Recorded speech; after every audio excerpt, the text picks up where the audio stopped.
முதலமைச்சராக பொறுப்பேற்றுக் கொண்டதிலிருந்து இதுவரை ஏற்கனவே இருந்த 15 மாநகராட்சிகளுக்கு கூடுதலாக 10 மாநகராட்சிகளை அறிவித்து அதில் முதல் கட்டமாக 5 மாநகராட்சி அறிவிக்கின்ற போது தாம்பரத்தை மாநகராட்சியாக நம்முடைய முதலமைச்சர் அவர்கள் அறிவித்தார்கள்.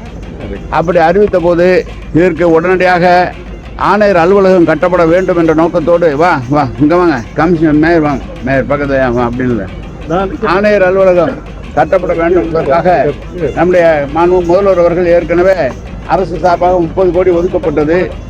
அப்படி ஒதுக்கப்பட்ட தொகை கூடுதலாக வேண்டும் என்று நம்முடைய தாம்பரம் மாநகராட்சியிலிருந்து கேட்ட காரணத்தால் இன்றைக்கு 50 கோடியாக உயர்த்தி தந்திருக்கிறார் நம்முடைய முதலமைச்சர். அதில் தான் ஒரு கட்டடம் ஏற்கனவே புதிதாக அறிவிக்கப்பட்ட எல்லா இடங்களிலும் புதிய கட்டடங்கள் கட்டுவதற்கு முதலமைச்சர் அவர்கள் நிதி ஒதுக்கி அந்த பணிகள் நடைபெற்று இருக்கிறது. தாம்பரத்தை பொறுத்தளவு இந்த இடம் நம்முடைய முதலமைச்சர் அவர்கள் தான் ரெவன்யூலிருந்து தாம்பரத்திற்கு மாநகராட்சியாக வழங்கினார்கள். அதில் இருக்கிற ப்ராசஸில் கொஞ்சம் தாமதமாகப்பட்டதால் கொஞ்சம் ஒரு வருடம் தாமதமாகிவிட்டது. இப்போது இன்னும் ஒரே ஒரு இடத்தில் இந்த கட்டடம் கட்டி புதிதாக முதலமைச்சர் அவர்களை திறந்து வைக்க இருக்கிறார்கள்.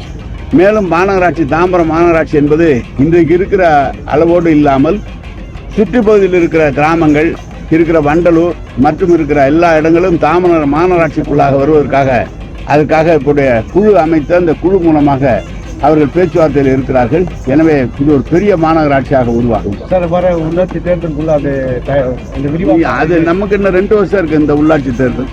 அதுல ஒன்றும் பிரச்சனை, எல்லாமே விரிவாக்கம் செய்யப்பட்டு அனைத்து அரசினுடைய நல திட்டங்களை நிறைவேற்றுவதற்காக இந்த தாம்பரம் மாநகராட்சியை பெரிதாக ஆக்கி அங்கு இருக்கிற பகுதிகளிலே அரசினுடைய கட்டடங்கள் அரசினுடைய திட்டங்கள் நிறைவேற்றப்படும். எவ்வளவு நாள்ல முடியும் இந்த கட்டிட பணி? ஒரு வருஷம்,